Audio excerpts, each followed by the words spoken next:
नहजुल बलागा खुतबा number 9 नाअहल क़यादत और हक़ इमामत।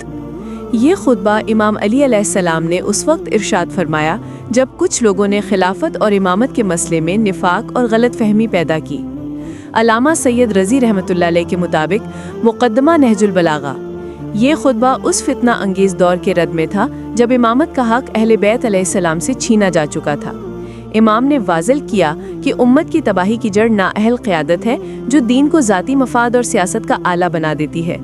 Ayatollah Nasir मकारिम Shirazi अपनी शरह में लिखते हैं कि खुतबे का बुनियादी मौजू क़यादत की अहलियत और अदले इलाही की बुनियाद पर हुकूमत है। इमाम फरमाते हैं कि क़यादत उनके सुपर्द होनी चाहिए जो इल्म, तक़वा और बसीरत रखते हों, ना कि वो जो दुनिया के लालच में मुब्तला हों। शरह नहजुल बलागा मकारिम शिराज़ी जिल्द 1 सफ़ा 258। नाअहल की इमामत पर मौक़िफ़। इमाम फरमाते हैं सबसे ज़्यादा दीन को बर्बाद करने वाला वो है जो अहल ना हो और लोगों का पेशवा बन जाए। शरह नहजुल बलागा आयतुल्लाह खुमैनी जिल्द 1 सफ़ा 213। आयतुल्लाह खुमैनी इस मकाम पर फरमाते हैं कि इमाम ने उम्मत को तंबीह की कि दीन सिर्फ इबादत नहीं बल्कि निज़ाम अदल है, और जब क़यादत अहले तक़वा के बजाय दुनिया परस्तों के हाथ में आती है तो उम्मत ज़िल्लत व गुमराही में गिर जाती है। खुतबे में अहम नुकात ये हैं: इमामत अहले इल्म व तक़वा का हक़ है, विरासत या सियासत का नहीं।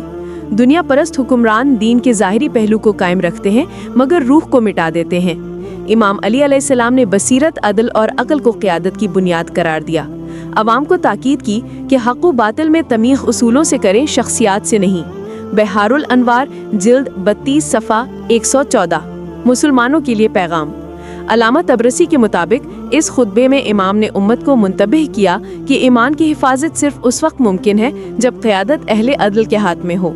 ये पैगाम आज भी जिंदा है कि माशरा उसी वक्त फलाह पा सकता है जब इसकी क़यादत बाबसीरत, बाकिरदार और खुदा तर्स हो।